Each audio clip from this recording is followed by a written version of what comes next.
साधारणतः असा समज आहे की मुंबईमध्ये, दक्षिण मुंबईमध्ये सर्वात उंच मूर्त्या पाहायला मिळतात, परंतु जर तुम्ही माझ्या मागे पाहिलं तर ही उपनगराचा राजा हा जो नावाजलेला गणपती आहे, हा जो प्रसिद्ध गणपती आहे, हा सुद्धा भव्य आहे, मोठा आहे। आणि मी आता दक्षिण मुंबईत नाही, मी आहे बोरिवलीमध्ये। बोरिवली सारख्या भागामध्ये इतकी मोठी मूर्ती आणणं खरंच एक कमालीचा योग असतो, त्यासाठी कार्यकर्त्यांची मेहनत असते। कशा प्रकारे हा योग जुळून येतो आणि उपनगराचा राजा हा बिरुद मिरवताना कशा प्रकारची दमछाक होते हे आपण विचारूया पदाधिकाऱ्यांना। नमस्कार सर, MH24 न्यूज मध्ये तुमचं स्वागत आहे। उपनगरचा राजा जितकं नाव मोठं आहे तितकी मूर्ती सुद्धा मोठी आहे, परंतु त्याच्या मागची मेहनत सांगाल का? त्याची मेहनत म्हणजे गणपती उत्सव चालू होण्याच्या आधी जवळजवळ किमान नाही म्हटलं तरी 3 महिने आधी सगळेच कार्यकर्त्यांची दमछाक उडालेली असते। कारण एवढा मोठा उत्सव साजरा करणं ही कायची गोष्ट नाही। प्रत्येक कार्यकर्त्याचा ह्या म्हणजे पदाधिकारी करीत नाही, पण प्रत्येक छोट्या लहान मोठ्या कार्यकर्त्यांचा त्याचा सिंहाचा वाटा असतो, जो तो आपल्या ॲज पर दर कॅपॅसिटी आणि कॅपॅसिटीप्रमाणे ते मेहनत घेत असतो आणि त्या पद्धतीने हा उत्सव साजरा होत असतो। उत्सव साजरा ही एवढी मोठी मूर्ती आणण्याचं कारण एवढंच की तुम्हाला जर माहिती असेल तर उपनगरात एवढी मूर्ती कधीच नव्हती। लोकांना उपनगरातल्या राहत्या रहिवाशांना मुंबईत जावं लागायचं आणि मग तिकडे गर्दी होणं वगैरे।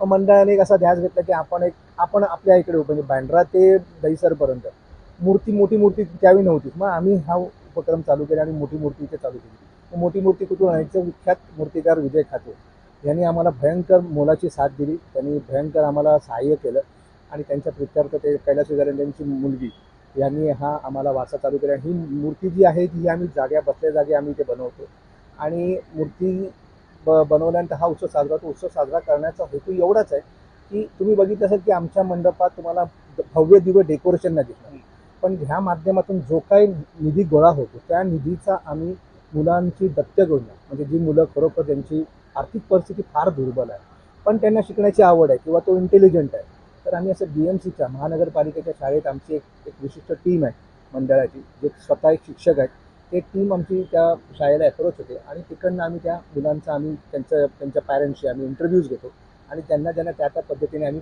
आर्थिक मदत करतो। म्हणजे मदत ही फक्त शाळेतल्या मुलांपर्यंत नाही तर आम्ही अप टू ग्रॅज्युएशन मंडळाला असं बरेच आहेत जे ज्यांनी मंडळाच्या निधीतून त्यांचं आम्ही ग्रॅज्युएशनपर्यंतचं शैक्षणिक खर्च मंडळाने शैक्षणिक क्षेत्रामध्ये आपण मुलाचं काम करत असतात, त्या व्यतिरिक्त असे कोणते उपक्रम आहे जे उपनगरचा राजा वर्षभर करत असतो? आमच्याकडे दरवर्षी गणपती उत्सव साजरण्याच्या आधी मेडिकल कॅम्प होतो।